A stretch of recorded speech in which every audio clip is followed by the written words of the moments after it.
Hey there. Welcome to the Flute 360 podcast. I'm Dr. Heidi K. Begay, and I'm a flutist, educator, coach, and podcaster. My God-given mission is to serve you. I am passionate about guiding you, the modern-day flutist, to discover your unique voice on and off the stage.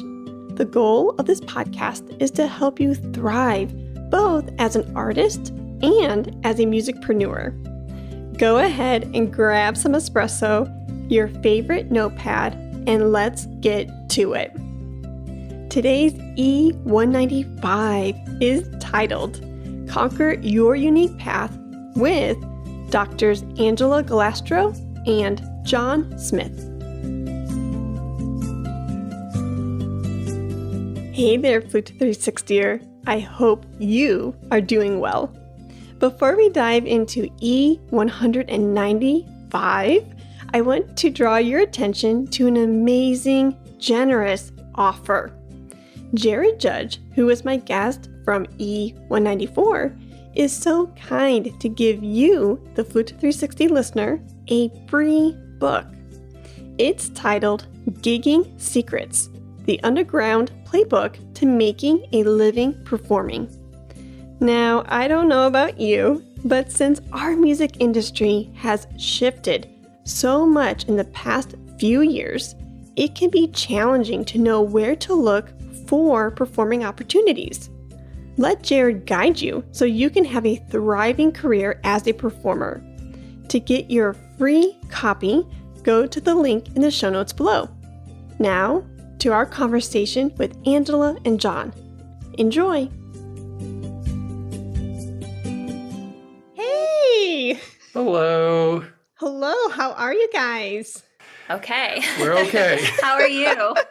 Good, thank you for asking. You both look fantastic. Oh, thank you. Thank so you. do you. I love your scarf. It's very cool and colorful. Thank You're ready you. for spring. Yeah. Yeah. I can't believe it's like March 2nd. Yeah. I know. Yeah. When I What was happened in filling out February? lesson stuff earlier with my students, I was like, oh my gosh, it's already March. Like it just doesn't compute, cannot compute. I'm not quite sure where February went. And I'm still baffled that we had January. Yeah. Yeah. Right. I can't believe it's like 2022. No. Yeah. Yeah. I'm still processing 2020. Uh-huh. Yeah, right? It's like, oh my gosh, we've been in this whirlwind for like 2+ years, and what the heck is this? Yeah. Yeah. Yeah. I look at Eric and I'm like, can you remind me again what year we're in? So if we're writing a check to do a bill or something, I'm like, wait, stop. Are we in 2022? Mm-hmm. Yeah. Oh my goodness. Well, Jon and I have been kind of talking through like LinkedIn and Twitter a little bit more so, but Angela, you and I have also been talking through social media, but this is the first time that you and I actually get to see each other face to face. I know. I feel like we already know each other, but I'm like really happy that it's like we can officially be like, oh, okay, now we know each other. Like, so nice to officially meet you. Yeah. Yeah. Likewise. And literally, girl, you need to know this. Anytime I see your pictures or your songwriting or anything you do, I'm like, she is not only so talented and smart, you're just drop dead gorgeous. Oh. So yeah. Thank you. And I know Jon, well, obviously he feels the same way because he married you. But no, it's such an amazing treat to have y'all here. And I've been getting to know both of you, like you said, through social media. It's like we feel like we already know each other, but now we get to officially meet. I got to know you, Jon, a little bit more through the UMBS Summit. Mm-hmm. Mm-hmm. And how awesome was that? That was super cool to meet so many great people and other musicians, everyone just in the same boat, just trying to find our path and, and really working hard and putting our minds together was just super awesome. Yeah, no, thank you for that. And thanks for attending. And anytime you picked up the mic, with the expert in the room, you asked some amazing questions and you got us all thinking. So I'm so appreciative that you were there. She's smiling because I usually ask very interesting questions. And sometimes he does it when we're on stage together and I don't know what's going to happen. So I'm just used to always being like, okay, here we go. Here we go. Whatever, this can go one of two Just ways. hold on, buckle your Yeah. seatbelt. Everyone can be on board or everyone can be like, huh. We'll find Yeah. out. Yeah. Yeah. Well, since you brought up the onstage element, you guys are a part of, well, it's yours, the GS duo. Is that Mhm. correct? Yes. Okay. Mhm. So before we dive into like what it's like to be married and to collaborate with your partner on and off the stage, I think that's phenomenal. Before we get into all of that, can we take a step back and maybe you guys introduce yourselves to the listeners who may not know you? Sure. Sure. Can we go first? Ladies first. No, of course. Okay. I'm Angela Galestro. I'm a flutist, pianist, composer, songwriter, but in the context of GS duo, collaborative artist and flutist in our flute and guitar duo. I have a doctorate of musical arts degree in flute performance, and I'm married to this guy, Jonathan Smith. Oh, it's my turn? Yeah. Okay. I'm Jonathan Smith.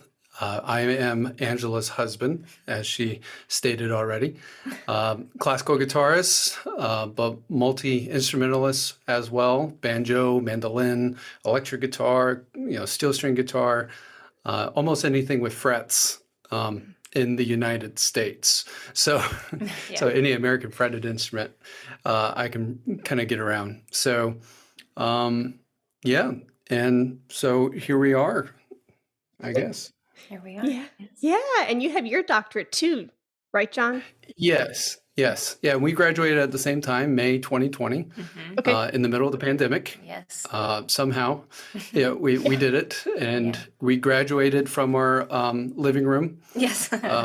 just watching The watching COVID the era. TV. That's why. Yes. Yeah. Yeah.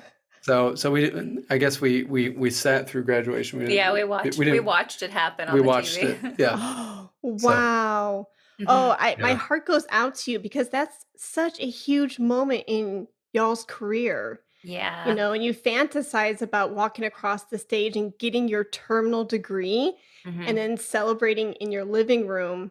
I'm sure there were like mixed feelings around that. Mhm. Absolutely. Yeah, because you think about having, like, especially for a doctorate, like a hooding ceremony and being able to be with friends and family or the professors who, guided you through a lot of that. And even your advising, like document, dissertation, lecture advisors, like we didn't get to really experience any of that. I think we were in our pajamas on the couch and there was like a Mhm. little PowerPoint and our names were like, oh, that's us. And then that was it. We're like, okay, this is COVID. But I mean, either Wow. way, it's still just to be done felt really good with all of those challenges too. And also our school is in Virginia and we currently live in Florida.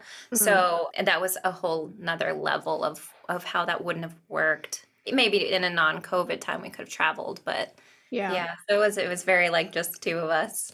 But with everything considered, I think the school did a great job Yeah. putting it together Mhm. and doing their best to make a really nice presentation. Knowing that we couldn't be in the same room, and Mm.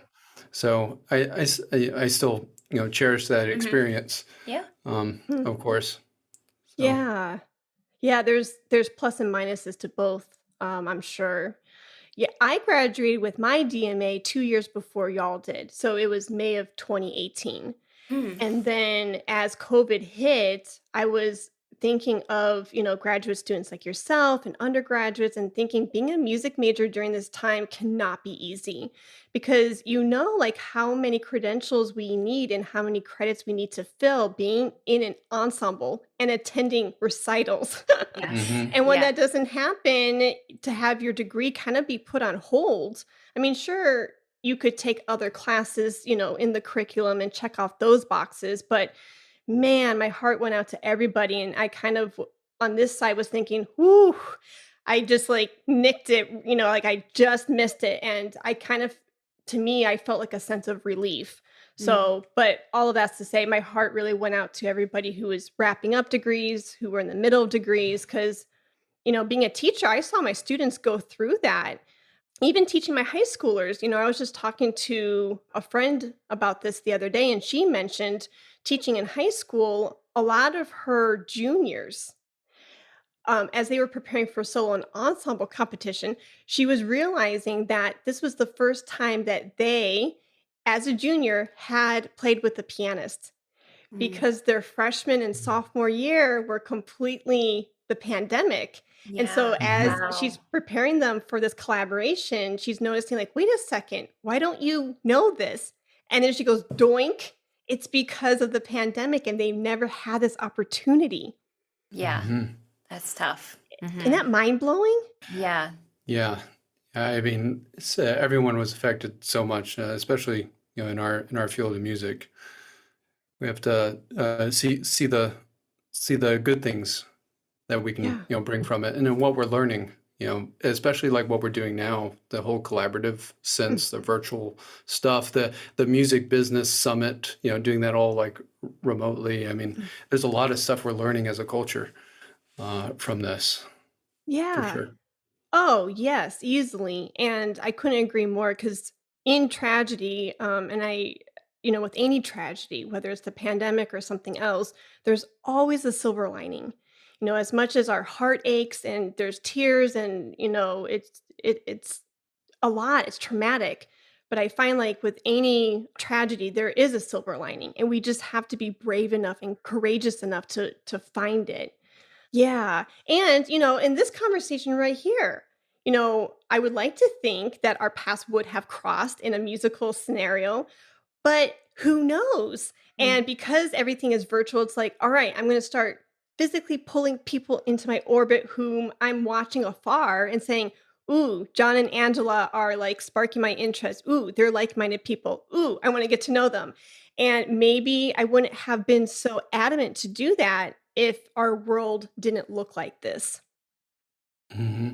So, 100%. Very Yeah. true. yeah. Mm. So going back to graduation and what you're doing now, what I see, and I don't want to assume, so you guys can fill in the gaps.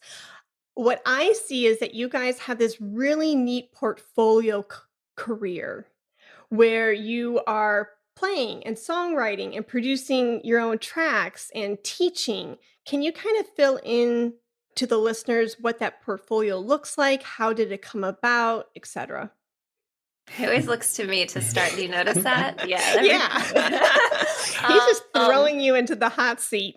yeah, he likes it. I think it's because it's a flute player thing. He knows that we're all used to being in that hot seat, the pressure cooker. As flutists, Right. we're like always got to be on. Yeah. So what we do is very multifaceted, and I think a little different than what not all, because everyone is so different, but as a flutist and a guitarist, we kind of branch out into different things while still keeping like flute and guitar as like a core to what we do. For me, I do teach. I have a full teaching studio. I teach at Sarasota Music Conservatory here, so I do the whole classical traditional route with all state and solo and ensemble and youth orchestra and things like that, and I do play with professional orchestra, sub rosters, and then with the duo. But also, as you mentioned, I'm a recording artist and an arranger and a composer and a songwriter. So my first instrument was piano. I started piano when I was like 4 years old. And I started writing songs at 7. And my father was a songwriter. He was a guitarist and an amazing blues, Americana, kind of that's what I was exposed to really early on. And that's the first music I remember ever hearing is watching my dad write music and sing. So that's always been a big part of me, kind of at my core. But something I sort of kept hidden, like I was like a kind of a closet songwriter for a long time because in the collegiate world, I think I was scared to kind of show those other sides of what I did, maybe because would that make me look less professional? Would it make me look less marketable? Less likely to be hired for something as a flutist? Because I think sometimes you get scared that people won't think you can kind of do everything or be good at everything. Mhm. So Really, the last, I'd say, year and a half since graduating and kind of having that freedom is when I started really focusing more on my own music. I've always been doing it. I've written music for other podcasts, independent films, things like that, but really kind of putting my own songwriting, my own composing, and using the flute too in different ways. I like to like write like different parts for flutes and like different pop music or rock or different things like that, more like cocktail jazz, like different styles. And that's not stuff I get to do a lot or got to do a lot in school. So Yeah. I don't know if I kind of went around your question or if I'm even answering it. I'm just kind of, but No, you are yeah. definitely answering it. Yes. Okay. And similarly, I know John will fill in a lot of the technical gaps. This is where we work well together because I will just, whatever this means. Very much like your husband Eric, right? As Yeah. the whole tech side of Yeah. things. Literally, kind of- like, oh, I don't mean to interrupt ahead. you. Our worlds are like completely like mirroring each other. It's like Mhm. me with the playing and the teaching and honing in those other musical skills, maybe outside of I'm doing air quotes, y'all, the classical world, really owning that, being an artist in these different capacities. But then my sidekick is my husband, and he's the technological guru. Uh-huh. And a lot of what I do would not be feasible. It would not even go out there if it wasn't for that tech side. Now, I can do some of the tech stuff, like I know you probably can, Angela, but for me at least, I don't have patience for that. I'm just like, if I am see the another, same. are Yes. you? Okay. Yeah, absolutely. I Yeah. can do it, but I shouldn't do it because the end result will not be as good because I won't have the patience for the follow through. It's the Definitely. patience. Yeah. Yeah. But definitely with our business, kind of because we have Glaze Avenue Studios, which is kind of just like everything else, like an umbrella. Everything else is under that with recording, sound design, writing, arranging, composing, playing, Performing, teaching, everything. And that's kind of our two sets of different skills together. So, Okay. like we mentioned, John is just incredible at, I mean, he could take anything apart and put it back together, anything technology, engineering. I mean, it's amazing. And so we've really we've been together for 12 years. So we've really had to do a lot of trial and error and figure out what works and what doesn't. So Yeah, it's interesting too because I was also inspired by my father in what I do in engineering. My dad's a retired television engineer, and he worked for CBS for many years. And then his father, my grandfather, also worked for CBS in California as a radio engineer. So that kind of like, I guess, trickled down to me. And even though I wasn't an engineer in that sense, I think my way of thinking is very much in line with an engineer's mind, kind of figuring out, solutions to a lot of problems, being able to route things and seeing connections and, finding the things you don't know and then exploring and educating yourself and learning. And, there's so much along the way that I think is really important to highlight in our portfolios and our careers is that when we went to school for like 13 years in of college, grad school, Yeah, postgraduate we school. started in '07 Mhm. and then we graduated in 2020.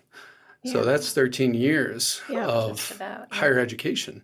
And throughout that time, I think it's important to note that we learned so much in academia about how to play our instruments, how to play, in classical ensembles, How to curate a studio. how to curate a how to- studio, yeah. music theory and art training and music history, all the kind of like nuts and bolts of, classical music. But the thing that we didn't learn during that is, how to produce your own music, how to record yourself, how to capture all your hard work and, put it on tape or put it on a computer.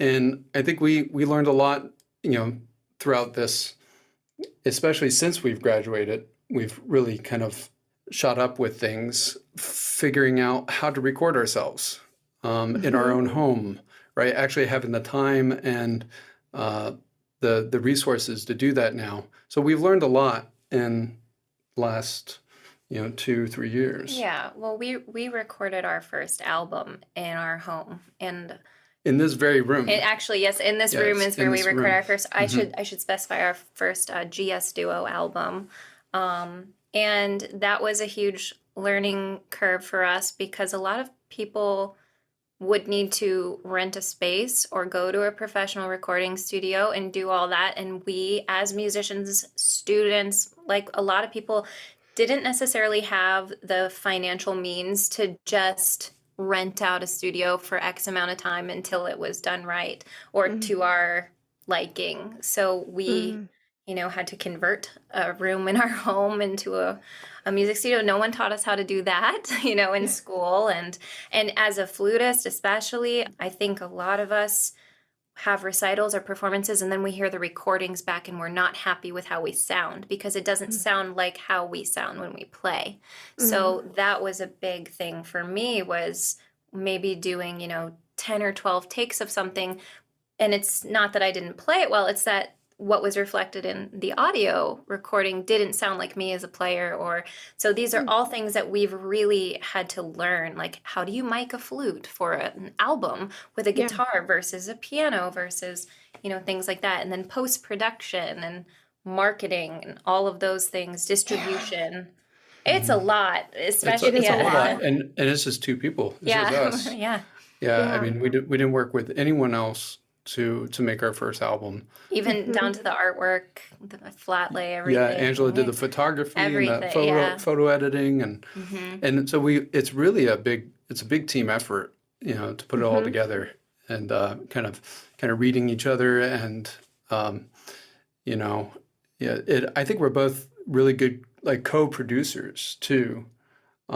Because I'll hear things that she doesn't hear and she hears things that I don't hear. And so in the editing process, I might be like, oh, this sounds great. And she's like, that sounds awful. and so I'll be like, okay, well, I got to figure out what's wrong. Yeah. So again, troubleshooting, problem solving, all that stuff. I love that. And don't you feel in some way there's two thoughts I'm having, and I need to kind of like separate them so I'm super clear. Do you feel like post DMA, these 2 years that you're describing, don't you almost feel like it's a fourth degree that you've earned? Yes, absolutely. Like Yeah. I know, 100%. If I Okay. could say yes 10 times, I would say. Yeah. Only because like in my world, that's how I felt. And I know, just being a teacher and being, this everlasting student, I love continuous learning. That's one of the things that drew me to being a teacher, because I think as teachers, we need to always be bettering ourselves, Yeah. so that way our students have the latest resources and knowledge, and we're not stuck in a rut for 20 years, right? Yeah. So I knew that that was a path that I was willing to take and embark upon. But when I realized, these 2 years, like, oh my gosh, there is a huge learning curve starting up my business and putting out my music products out into the world and my digital courses out into the world. I'm like, why is this so hard? Yeah. I'm like, oh, you put yourself through a fourth degree and life, was just like, all right, you're going to learn this. It's either sink or swim. Let's go. And when I kind of articulated that and said, oh, this is, I'm learning and I'm pulling people into my orbit. Like, your BFF with Nicole Riccardo, she's been a huge asset to me. You have to work with people that, like you said earlier, Jon, collaboration. It takes a team. And so as I was pulling people into my world, I realized I was creating like this new degree in a sense of like the amount of information that you have to learn and obtain and then start practicing. And I don't know, just articulating that for me and identifying it, for some reason, I felt a sense of peace, like, oh, this is what I'm doing, rather than, I don't know, feeling all hodgepodgey about it. I don't know if that makes any sense. It does. It Yeah. does. I mean, related to like medical doctors, those getting a medical degree, they have to go out and do like types of residency and types of internship type Yep. stuff. and they have to basically shadow other professionals in the field. And I don't think we really get that in music. Not quite the same way, I don't think. No. Yeah. That's really interesting. I never thought of that. The shadowing part of like the medical world. Ooh. I mean, we kind of get that maybe a little glimpse being an assistant to our mentor. So, like, if you had the flute assistantship, you would be learning under that flute professor and kind of mirroring them Right. in a way, like in Yes. flute studio or whatever. But In academia, it's though. still a controlled environment, though. right, Yeah. interesting. But it's like, how do you go out and work in a recording studio, a professional recording studio? You know, how do you, if you got a gig at Capitol Records, how would you handle it? Would you know how to go and request certain mic setups or, ways to avoid How do you communicate with an engineer? peaking as a flutist when the high register versus low and making, all those things. Yeah. There's so many like real world things that I don't think we practice enough No. in academia. Yeah. And so that comes to your fourth degree concept. You kind of have to create your own experience after you graduate. Yeah. But what would that look like? I mean, how cool. And I think, and this is a whole soapbox, and I won't get on it for too long because Jon knows that I could stay on it forever. But I don't think academia is willing to accept the amount of change that is happening in the current industry. And I hope, and there are some programs out there, like I believe it's Peabody or Eastman. They have some music business program that they are building. I think UCLA has something. And I hope and I pray that more of these programs do pop up in the traditional music schools, because I think it would be a complete disservice to our students and the incoming generation if we keep teaching them the way that we were taught, because that's not our reality. And going back to what you said about this internship mirroring program, how beneficial would that be to our students? That needs to start happening like ASAP. Yeah. Right. I mean, I think a lot about Angela's teacher, Jonathan Snowden, who My played- most recent Okay. professor during my DMA at Shenandoah. being former London Phil, London Royal Symphony. Phil, every film you've ever heard. He's probably the flute player. Yeah. We joke that he's been kind of in my ear my whole life, like growing up watching Disney movies, Lion King, Pocahontas. I'm like, he's always been there. Oh, cool. I love that. Sorry, I didn't mean to interrupt you. I don't even know where you're going with this. I'm a little scared. Continue, please. But just thinking about him, I think he was a good teacher in a sense because he had that like really strong real world experience with professional orchestras, and he really challenged you and all the other students to like really rise up to a very strong level. And he graded students on like how you would be graded in like the professional orchestra. Yeah, which is where I got very thankful for it being a terminal degree so that I wouldn't apply to schools and then be like, why do you have B's in flute lessons? Like if I couldn't, like Daphnis and Chloe was not up to par with London today, this morning at 8 a.m. You know what I mean? Like, but Yowza. Yeah, that's an interesting angle. Yeah. But you had an interesting experience recently playing second to your former flute teacher, Yes. right? Yeah, and I think that's a pretty cool experience. I mean, that would be an example of like shadowing. Yeah, that's teacher. true. Yeah, last week, Sarasota Orchestra, the principal flutist, Betsy Hudson Traba, shout out to her. Phenomenal, amazing, wonderful, human, incredible flutist. She was my teacher in high school, and I got to play second flute and piccolo with her in a concert. But yeah, that experience that, it's almost like 10 years late of when it happens, to where it would be, I think, super valuable when you're learning or you're in that environment. But it is a good example, yes, of kind of what I guess the equivalent of an internship Hmm. would be, or a residency, yeah, would be sitting in that orchestra with those people, or, teaching in the classroom maybe X amount of days of the week for another professor or something, which you do get as a TA in grad Mm-hmm. school. But again, it's a controlled environment. So, Yeah. She had the playing experience, and then simultaneously, I had the recording experience. yeah, Yeah, yeah, he did. He was I recorded the hired orchestra. to record the orchestra that day. Yeah, So it's uh, really to their benefit that he's used to recording a bunch of wind players and orchestras anyway. So yeah. yeah. So it's great. I mean, it's like, that's the real world experience you have to like go after. Mm-hmm. After you graduate. Or sitting with two professionals like yourself in your room, in your home, and saying, okay, this is what we have available to us.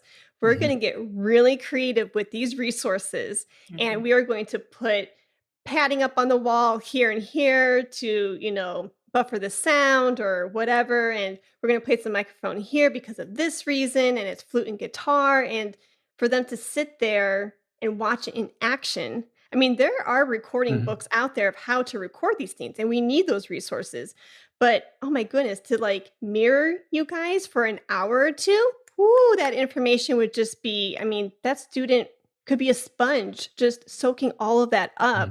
And it could do them wonders. Mm-hmm.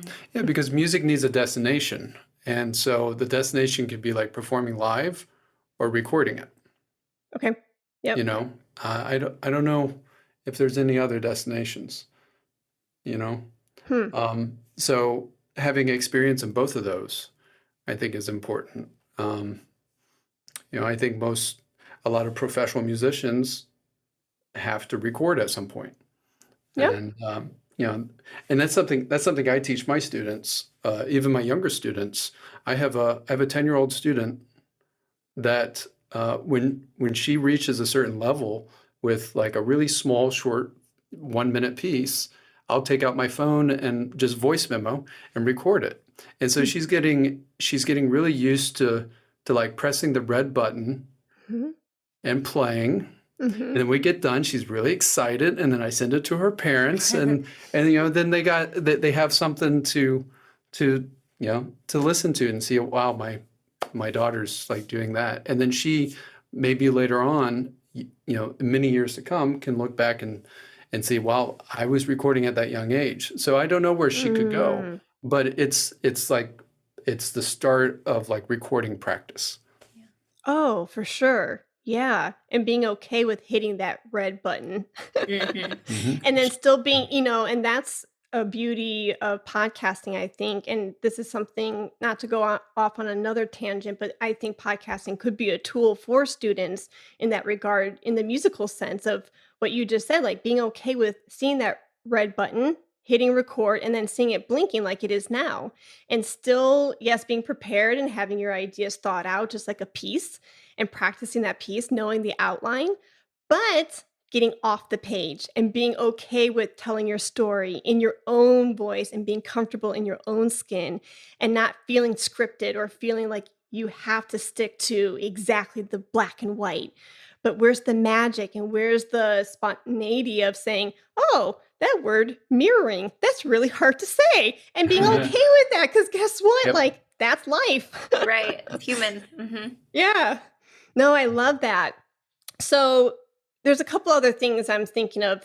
This conversation is so great. I could go down like 10 rabbit holes. So I'm choosing which rabbit hole to go down. But John, or Angela, when you were talking about John and how like he's really good at like taking apart things and then building it back up, that's Eric. Mm-hmm. And I recognize that in my husband as well. And so I felt the need to share that with you just because I'm kind of freaking out over here of how many parallels there are between like your duo and my duo. And it's like, Uh-huh. Mhm. ooh, this is a little creepy. Uh-huh. Yeah. Yeah. So speaking of working together, you don't have to share any like pots and pans flying moments because I know we have our plenty stories along those Uh-huh. lines.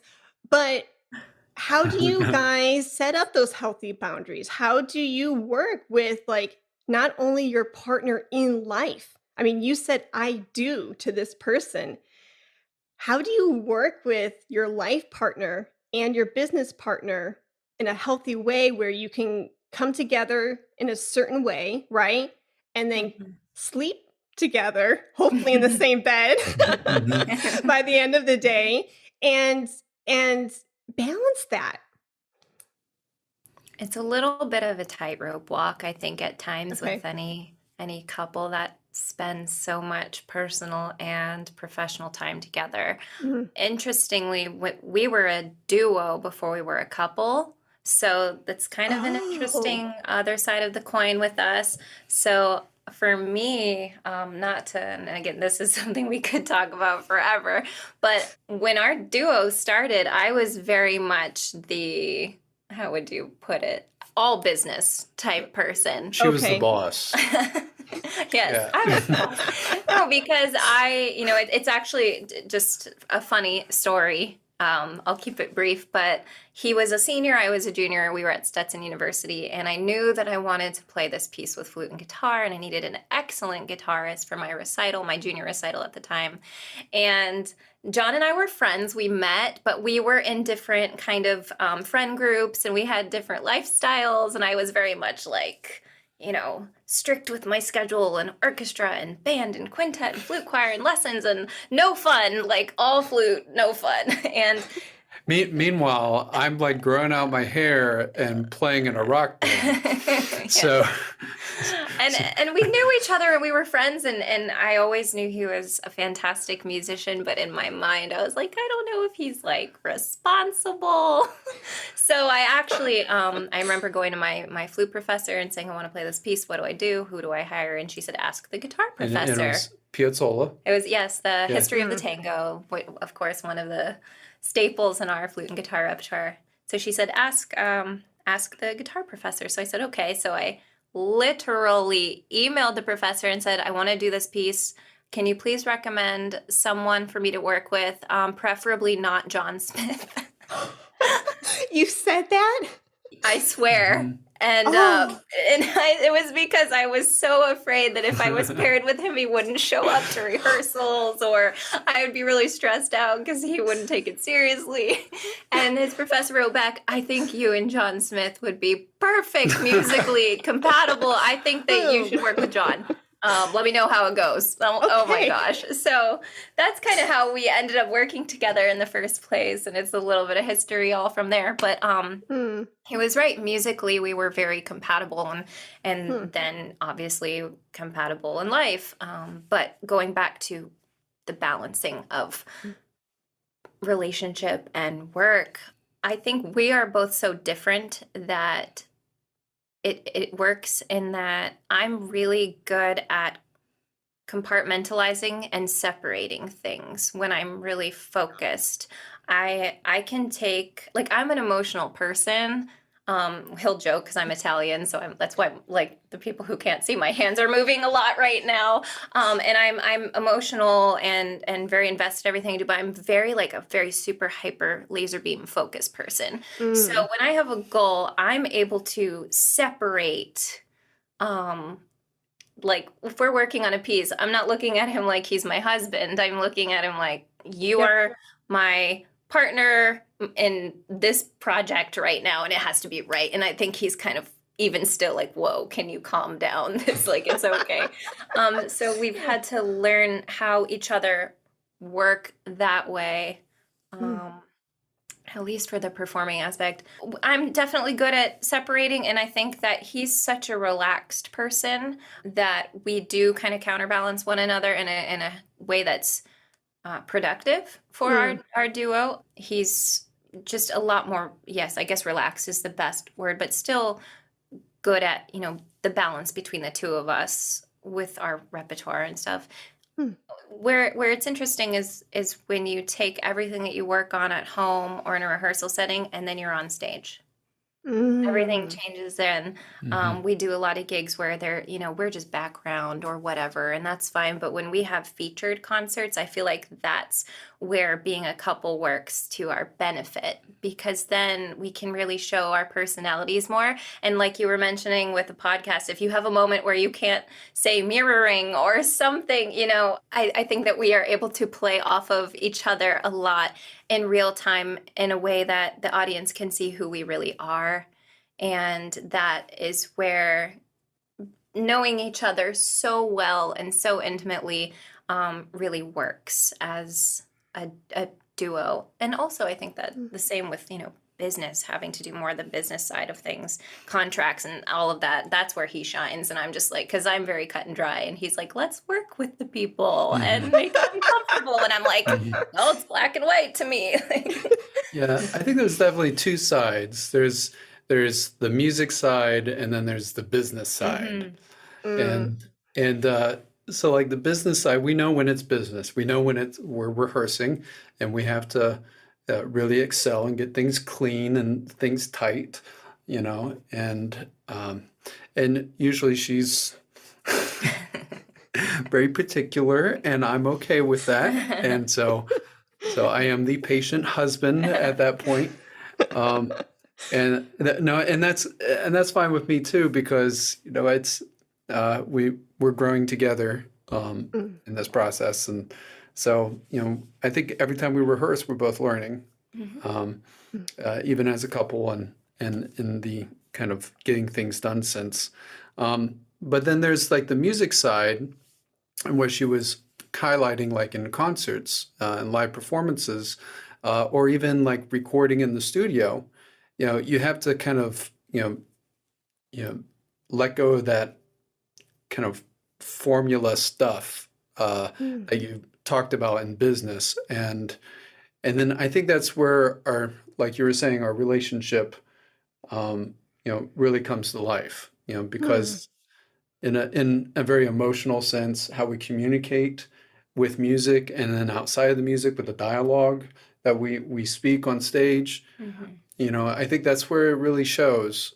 There's an element of trust, because just like outside of music, both people aren't always going to be feeling 100%, or maybe something's going on with one person. And relationships, I think people should approach 100-100 instead of 50-50, so that you're a full person on your own, and then you bring all of you. But sometimes you're just not there. So the same thing happens on stage, and you have to kind of be able to catch each other, or really, or take a calculated risk in a performance if you're feeling a certain way, and know each other so well that it works in real time and things like that. So I think one really good example was just this last December.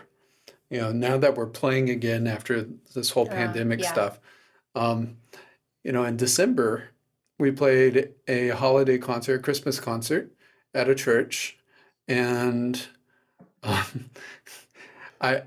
we were about to start a piece, and then I realized I forgot, like, I need to put a capo on this piece. You didn't realize. And I realized. She realized it, and she's looking at me funny on stage, while like this audience of 100 people. At least. And for non-guitar people, just if he did not have this thing called a capo on his guitar and he started playing, we'd be in two different keys. So it was very important. Right. Yeah. Right.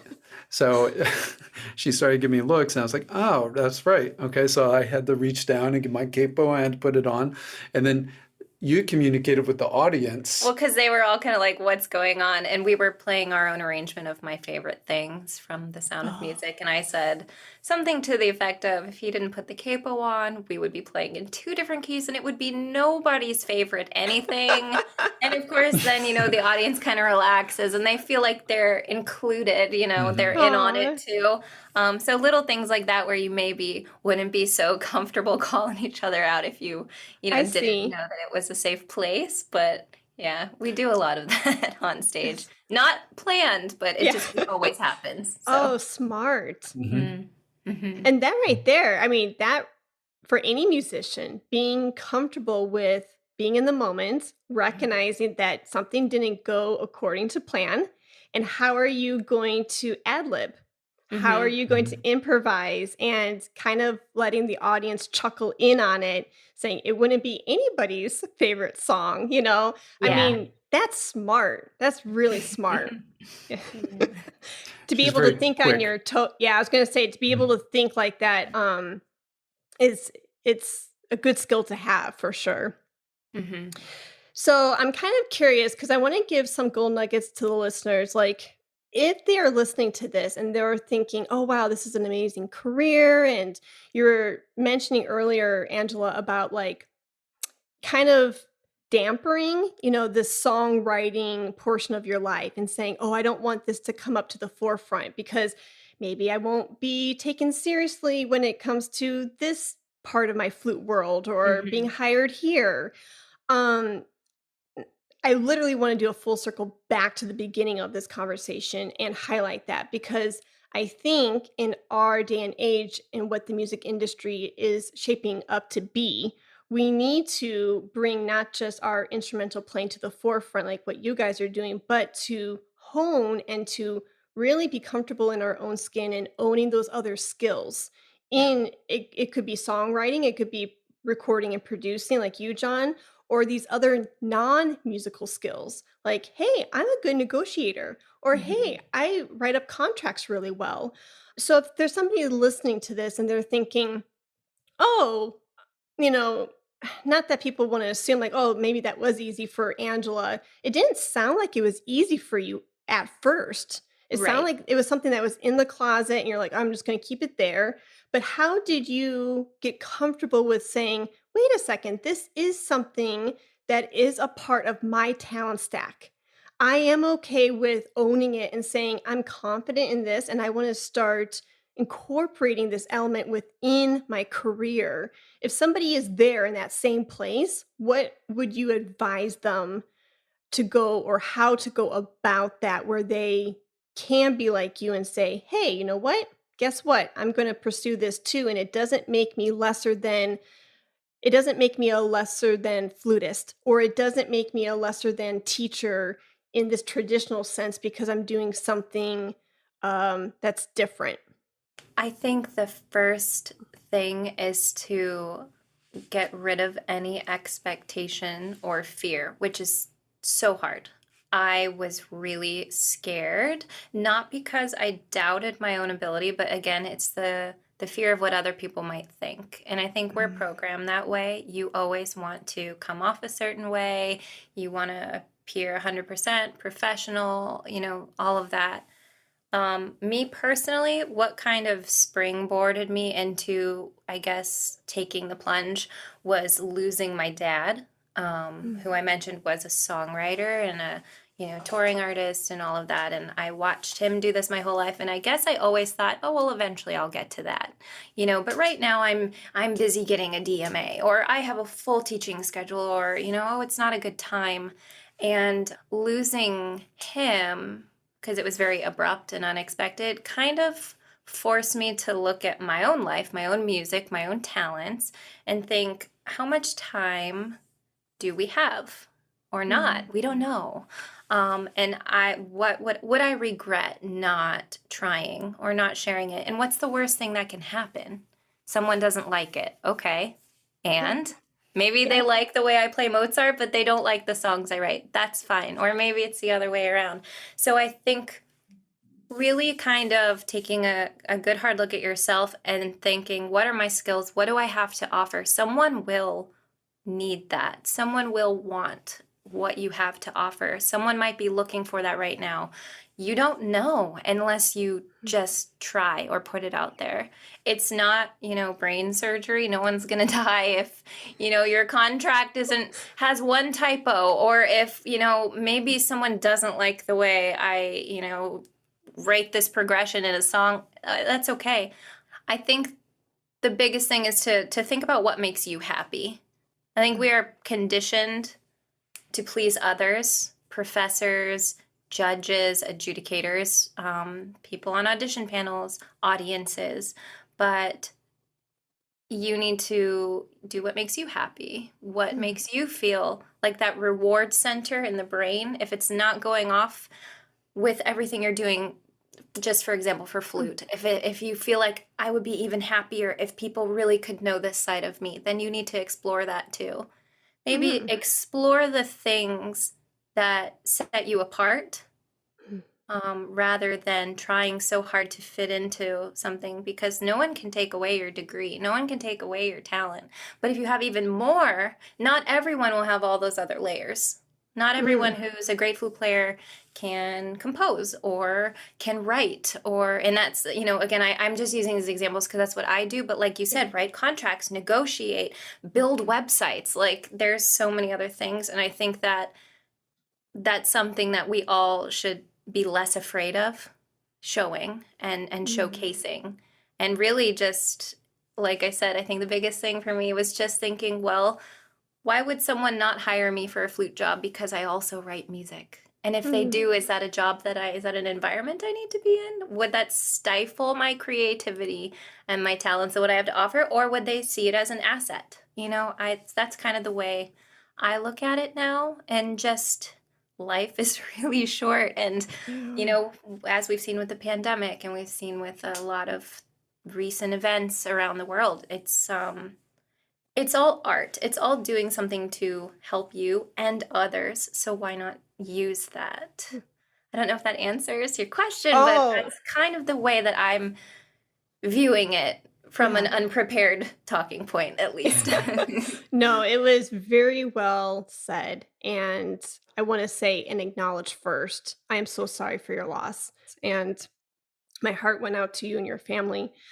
And going to talking about and you're right, at the end of the day, life is short, right? It is very short. And it's like, what lasting impact do I want to have and leave this world with?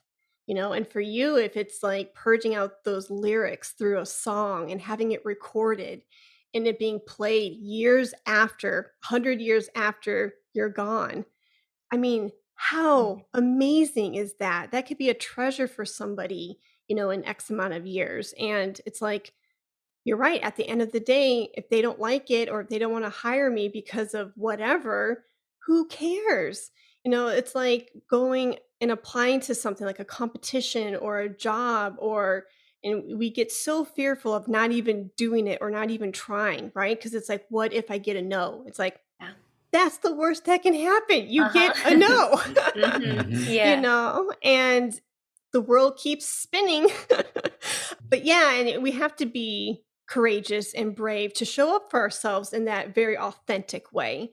Yeah. And you're the one who's only in charge of that. Nobody else can do that for you. You have to show up in that way and say, guess what? I'm going to take the reins and I'm going to say, this is what I'm going to pursue. And if I fall flat on my face a couple times, that's okay. I'm growing. This is a new season and I'm trying something new. But anyways, I'm rambling. It's all to say I really resonate with what you said, and I couldn't agree more. Thank you. Yeah. Is there something, John, that and we can cut this out if you want to, because I don't know what's going to happen. Me neither. Yeah, you're like, be gentle, Heidi. That's okay. Yeah. Is there anything that you suppressed in a musical creative closet that you didn't want to come to the forefront because what if they thought XYZ? Yeah, I think I always challenged what I was allowed to do in school, and you know that well, because I always saw myself more than a classical guitarist in the traditional sense. I knew I could do it, and I did. I played a lot of big repertoire, but I was always kind of like, scratching for more. And I don't know, maybe I could have even pushed it more too. I almost got this close to like putting electric guitar on one of my DMA recitals, right? But it's like that was not really seen as part of the curriculum. And I think it should be. I think it should be. I think guitar, in a sense, should be a little bit more open now, and especially 2022, Hmm. that yes, we can have a classical domain and be proficient at that, and learn, the repertoire and the technique and the musicality and the style and all those sorts of things, and then at the same time sit with a new music ensemble and play electric guitar with loops and effects, and be comfortable in that setting. So yeah, I always kind of felt like there was more that I wanted to do. And since graduating, I'm slowly doing it, Mm. a little bit more producing. And with that producing, I feel free to include more of myself in the guitar that I record. Hmm. Like there's a recent recording we did with Angela's new group, The Dialogue.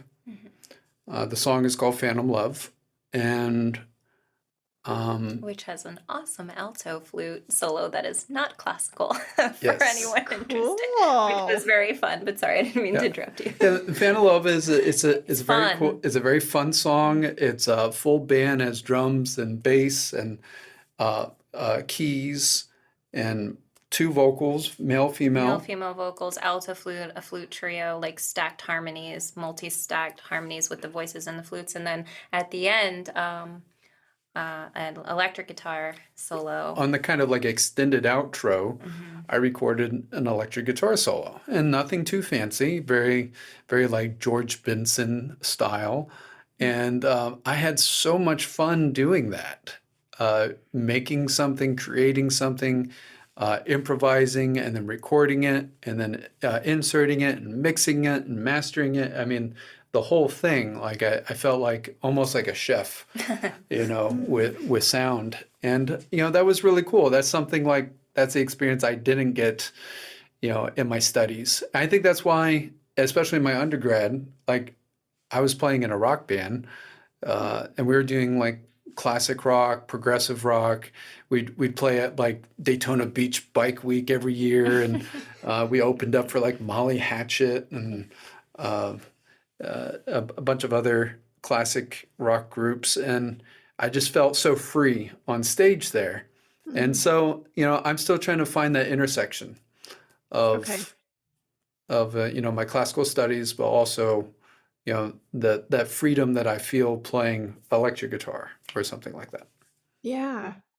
No, that's amazing. Thank you for sharing that.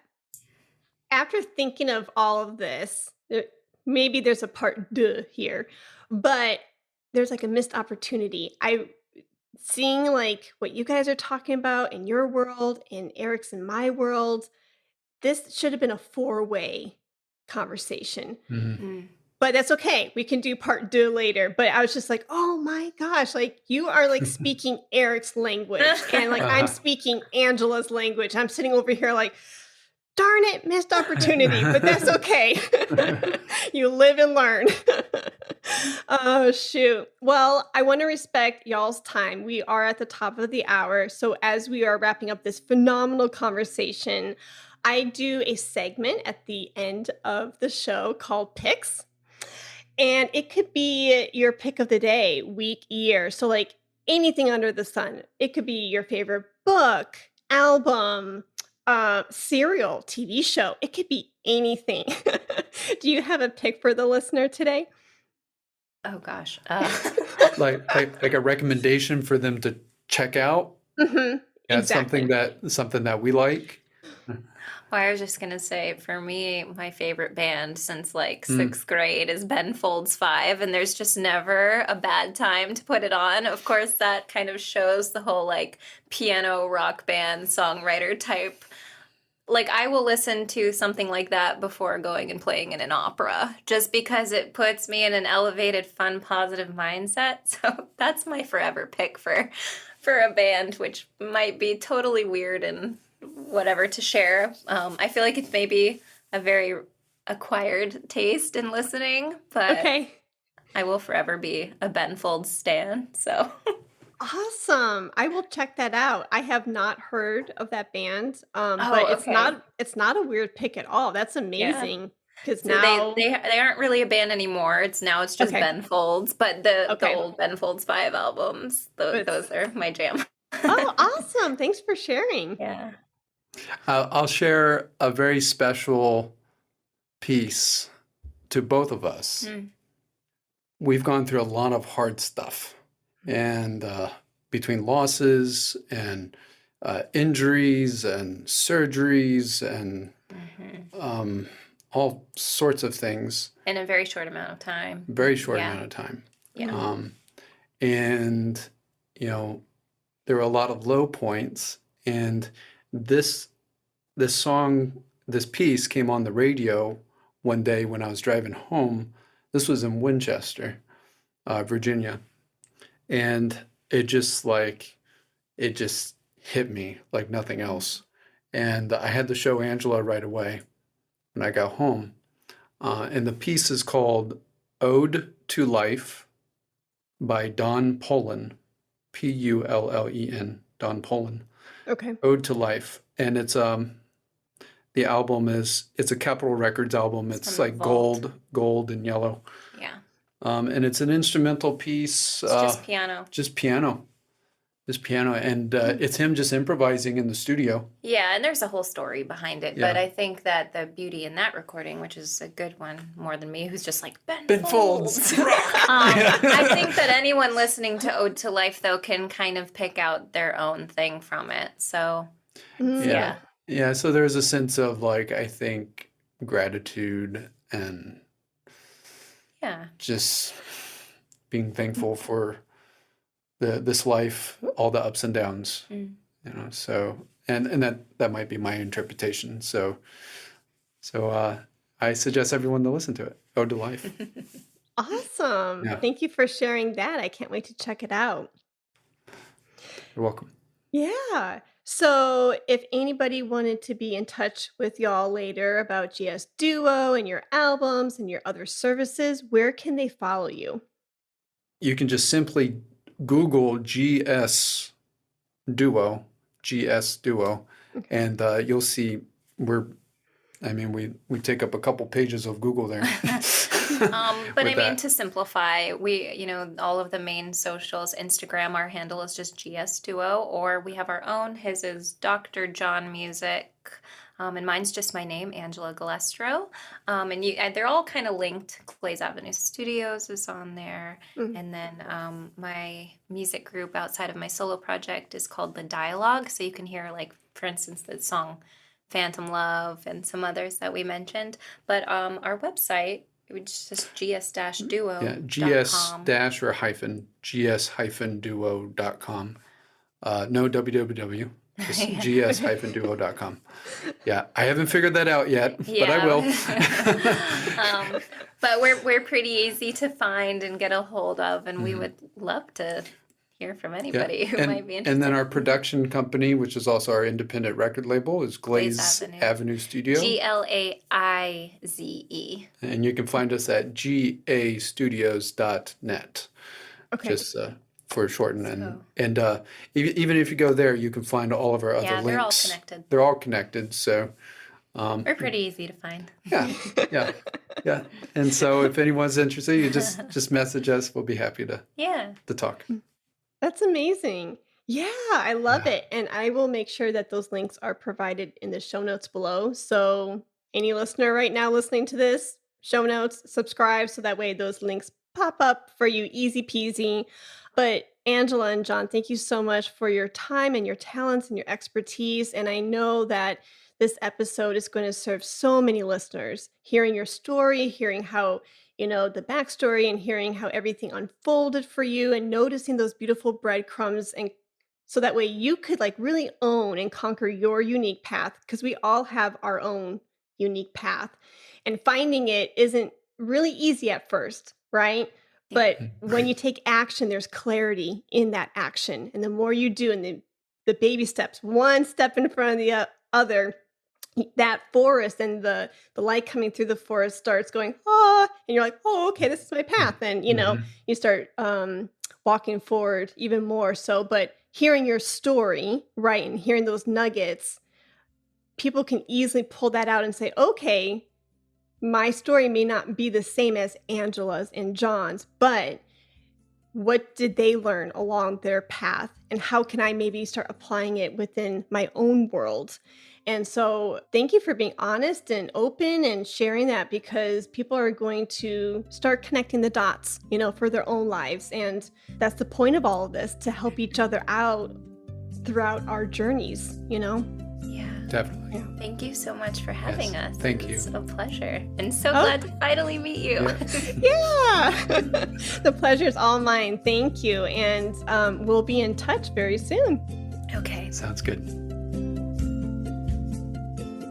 Thank you so much for listening to the Flute 360 podcast. I hope that the content has served you well. Now, don't forget about Jared Judge's amazing incentive. If you want your free book titled Gigging Secrets, the Underground Playbook to Making a Living Performing, then click the link below in the show notes. This is a great way to get your career headed in the right direction and a fantastic way to support the Flute 360 podcast. Thank you so much. Let's talk about flute.